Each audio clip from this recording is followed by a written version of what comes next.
Caramel egg pudding, যে নামটা শুনলেই মনটা খুশিতে ভরে ওঠে। কখন খাবো এটা ভেবে।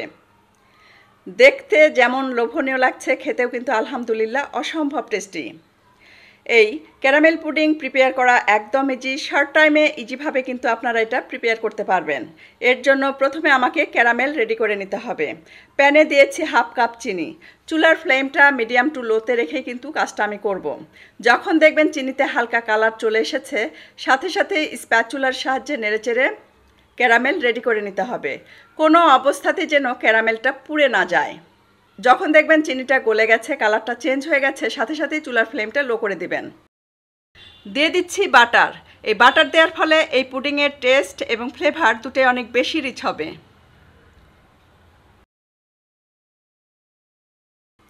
এই অবস্থায় দিয়ে দিচ্ছি 2 কাপ লিকুইড দুধ।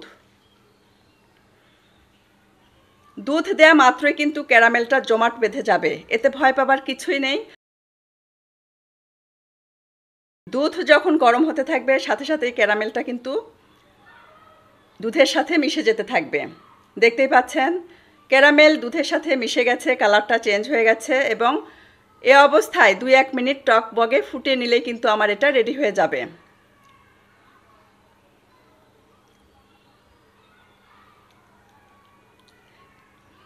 এটা আমার রেডি হয়ে গেছে। চুলা থেকে নামিয়ে নিব আর এটাকে ঠান্ডা করে নিব।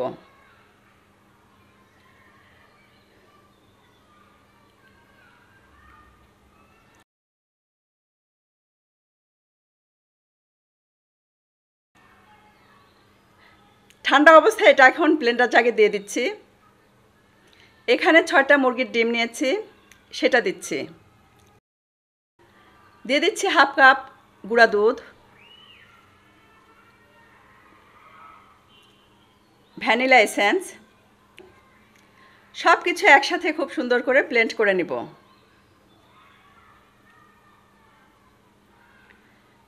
1/4 কাপ গুঁড়া দুধ আবারও অ্যাড করে দিলাম, যাতে করে এর টেস্ট এবং ফ্লেভারটা দুটোই অনেক বেশি রিচ হয়।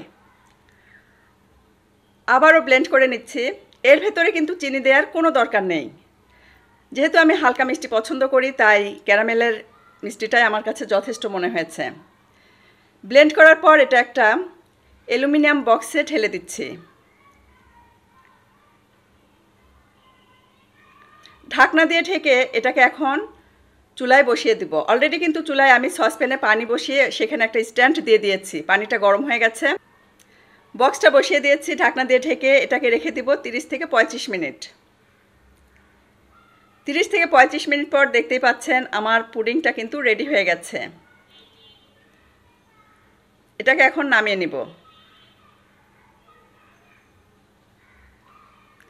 ঠান্ডা হওয়া পর্যন্ত অপেক্ষা করব। ঠান্ডা হবার পর ধারটা চাকু দিয়ে আলগা করে নিতে হবে, একদম ঠান্ডা করে নিব। তারপর এটাকে আমি মোল্ড আউট করে দেখিয়ে দিচ্ছি কেমন হয়েছে। এখন রাত বাজে 12টা, তারও বেশি। এই অবস্থায় আর ইচ্ছা হচ্ছিল না ভিডিওটা করব। অলরেডি কিন্তু এখান থেকে খাওয়া হয়েছে। আমার হাজব্যান্ড বলছিল পুডিংটা অনেক টেস্টি হয়েছে, এই ভিডিওটা নষ্ট করার দরকার নেই, তুমি আপলোড দিয়ে দাও। তাই আবারও ক্যামেরা অন করে আমি কেটে দেখিয়ে দিচ্ছি কেমন হয়েছে। খেতে কিন্তু অসম্ভব টেস্টি ছিল। আপনারা এটা ট্রাই করতে পারেন, বাচ্চারা খুবই পছন্দ করবে। তবে একটা বিষয় বলে দেই, যেহেতু এখানে নিচে ক্যারামেল আমি এক্সট্রাভাবে দেইনি বক্সের ভেতরে, তাই পুডিংটা খুলতে গেলে কিন্তু মনে হতে পারে যে একটু আটকে আছে। সেক্ষেত্রে কিন্তু আপনারা হাত দিয়ে একটু আলগা করে নেবেন পুডিংটা, তারপর মোল্ড আউট করবেন, সহজে মোল্ড আউট হয়ে যাবে। আমার বাচ্চা দাঁড়িয়ে আছে, হাজব্যান্ড দাঁড়িয়ে আছে, তাদের দিচ্ছি, তারা খাচ্ছে, আমি নিজেও খাচ্ছি। আমার কাছে খুবই ভালো লেগেছে, বাচ্চারাও বলছিল তাদের কাছেও ভালো লেগেছে।